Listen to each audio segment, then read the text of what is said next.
Welcome to another video. So ngayong araw bibisitahin natin ang dalawang pinakatanyag na atraksyon sa Osaka, Japan na maaari niyong bisitahin gamit ang Osaka Amazing Pass. Ang Umeda Sky Building at ang HEP 5 Ferris Wheel. Ang dalawang ito ay matatagpuan malapit lang sa isa't isa sa masiglang distrito ng Umeda, kaya perpekto silang destinasyon para sa isang araw ng pamamasyal. Ang Umeda Sky Building ay disenyo ni Hiroshi Hara.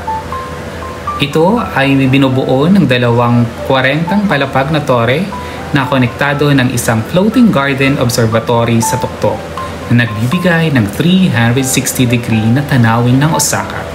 Ang obserbatoryo sa tuktok ng gusali ay kilala sa kakaibang disenyo nito na nag-aalok ng kamanghamanghang panoramic na tanawin ng lungsod, lalo na sa paglubog ng araw at gabi.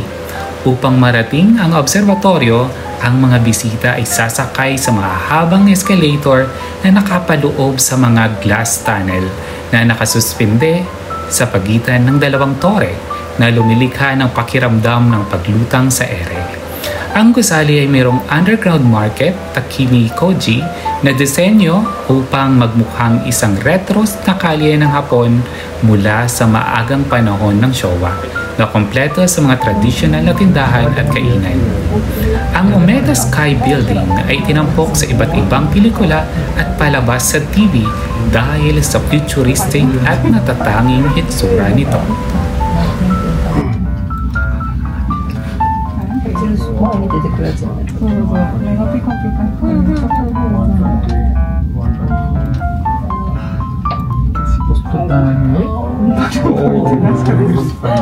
And then dropped.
Amazing. Thank you.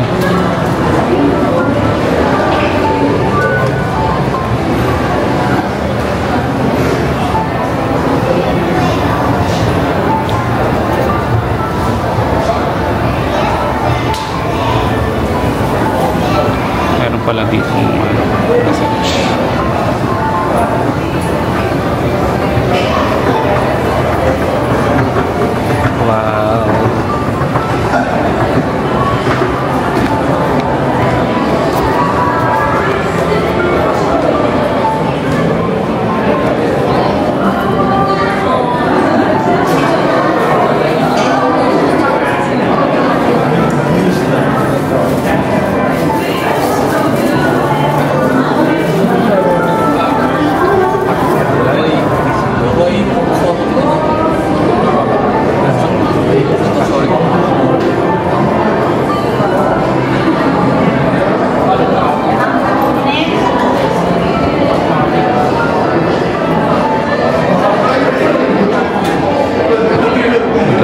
Let's go.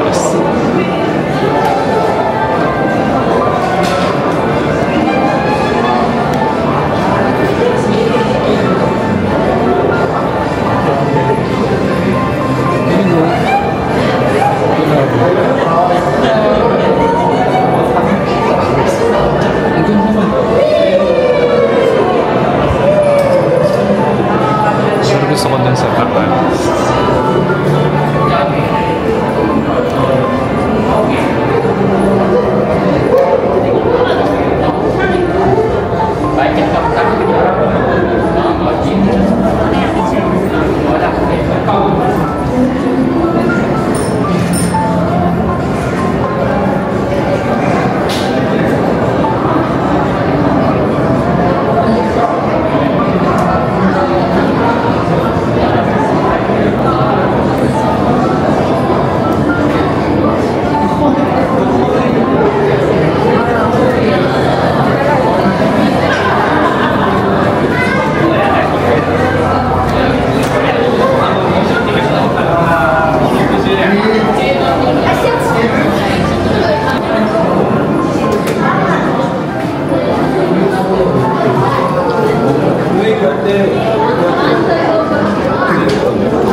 Skywalk. Punta tayo ng skywalk dito.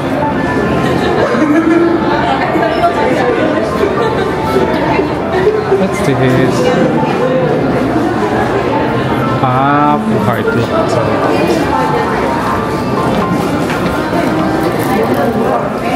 Rooftop. Punta tayo. So, yan. Ayan natin ito. Ayan natin ito.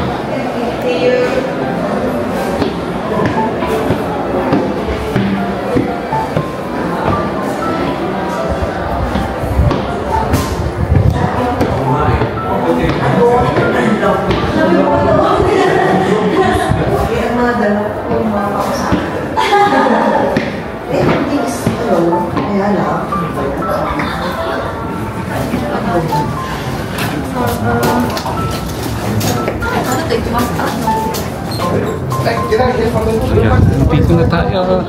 Yehey!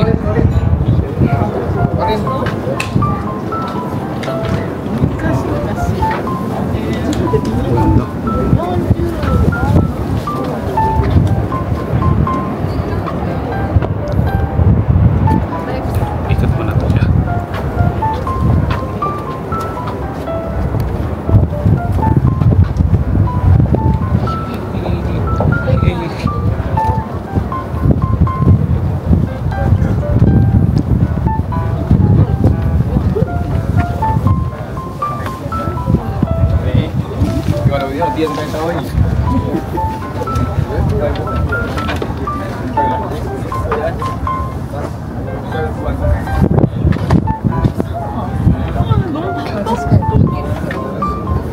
Kita niyo ito.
咪都拉唔到咧，對咧。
Ang HEP or HAP5 Ferris wheel ay matatagpuan sa bubong ng HEP5 Shopping at Entertainment Complex sa Umeda, Osaka na nagiging natatanging tampok ng skyline ng lungsod. Ang Ferris wheel ay may taas na 106 metro, mga 348 talampakan na nag-aalok ng kamanghamanghang tanawin ng Osaka, kabilang ang mga landmark tulad ng Osaka Castle at Umeda Sky Building. Ang buong Ferris wheel ay pininturahan ng maliwanag na pula na nagiging kapansin-pansin at madaling makikilalang landmark sa Osaka. Mayroong 52 pasaherong kabina, bawat isa ay may air conditioning at heating na nagbibigay ng komportableng biyahe sa buong taon. Ang Ferris wheel ay isang tanyag na lugar para sa magkasintahan, lalo na sa gabi kapag ang lungsod ay nagliliwanag na nagbibigay ng romantikong background para sa isang di malilimutang biyahe. Tara, samahan niyo ako.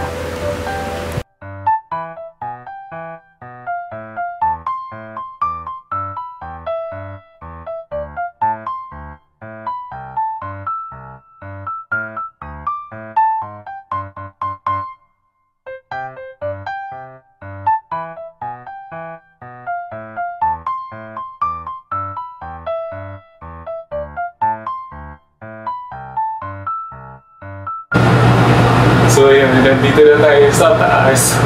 Kinakabahan ako po. Kinakabahan talaga ako. Safe ka naman, pero parang, di ba, ano din siya, nakakaba. Pero parang hindi siya actually umiikot. Parang maramdaman mo na lang na nasa taas ka kasi nga, nasa taas ka na ng building. So, dapat pag nandito ka, para hindi ka kabahan siguro, huwag mo masyadong isipin. I-enjoy mo na lang yung ride. Kasi, tingnan mo, maganda siya sa taas. Maganda ang view sa taas. So, huwag ka lang lumingon or tumingin sa baba. Diretso lang. Kaya, ganito yung ginagawa natin. Kaya kinakausap ko sa kayo kasi takban lang. Wala akong makausap. So, ngayon, ano na gagawin natin? Papakita ko yung view. Ayan. So, ganun na siya kataas. So, ganun ka pantay. So, makikita ninyo, ito na yung 360 view. Ayan. Kapit na kapit tayo. Okay, tapos ito yung view sa likod. 1, 2, tara! Ayun. So, kung makikita nyo, taas-taas na natin. So, amazing. Amazing ang Osaka Pass, no? Osaka Amazing Pass. So, free lang siya. Nakadami tayo ngayon. Madami pa kayong pwedeng puntahan, kaso nga lang yung paa nyo susubok. Ako pagod na ako, so parang ang dami po pang pwedeng puntahan, mga museum. Basta check nyo lang sa website, pagplanuhan nyo na lang. Pero ako kasi pagod na, hindi ko na kaya. Masyado ako nag-enjoy doon sa Osaka Castle at saka sa park dahil na sa cherry blossom. So first time kung nakita, so first time ko na-experience. So nag-stay ako doon ng mga 4 hours. Doon na rin ako nag-lunch. Tapos sumakay tayo ng boat. Tapos nag-enjoy tayo doon. Ikot-ikot sa castle and then doon sa park.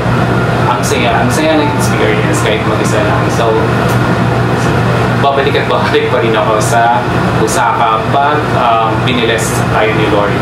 So Lord, thank you and I hope na dire-diretso na to, no?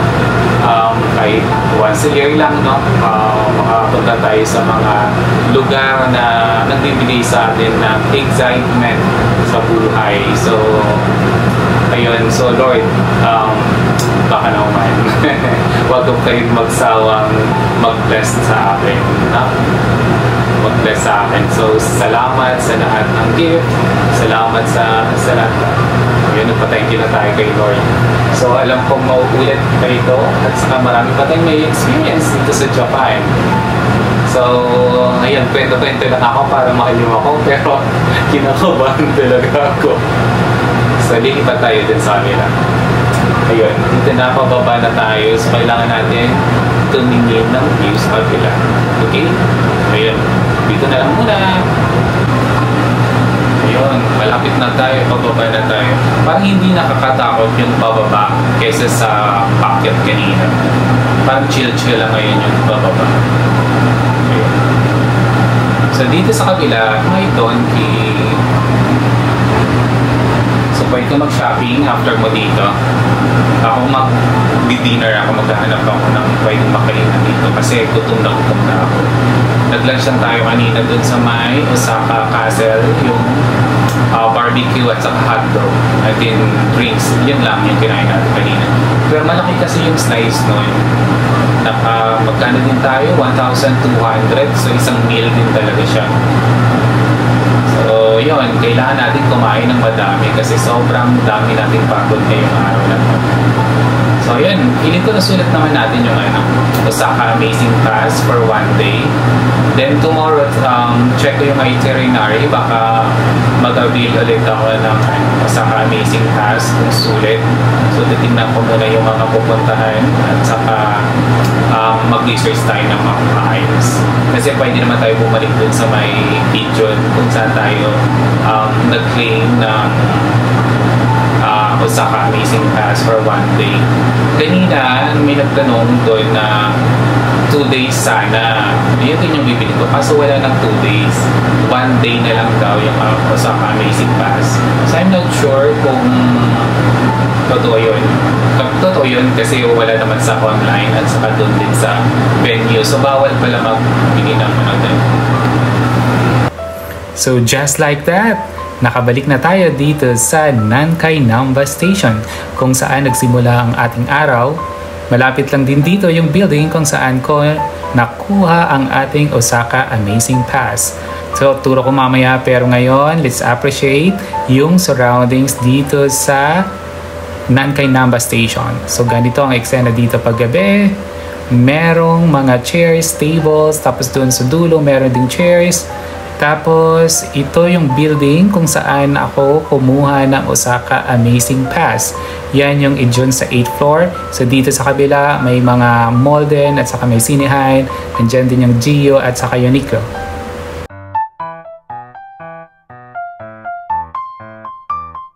Dito nagtatapos ang ating video. So, the Umeda Sky Building and the HEP5 Ferris wheel are two attractions that should not be missed when visiting Osaka. Their proximity to each other makes it easy to experience both in one trip. With the convenience of the Osaka Amazing Pass, you can maximize your enjoyment while exploring this vibrant city. So, get your pass, take in the stunning views, and create unforgettable memories at these remarkable landmarks.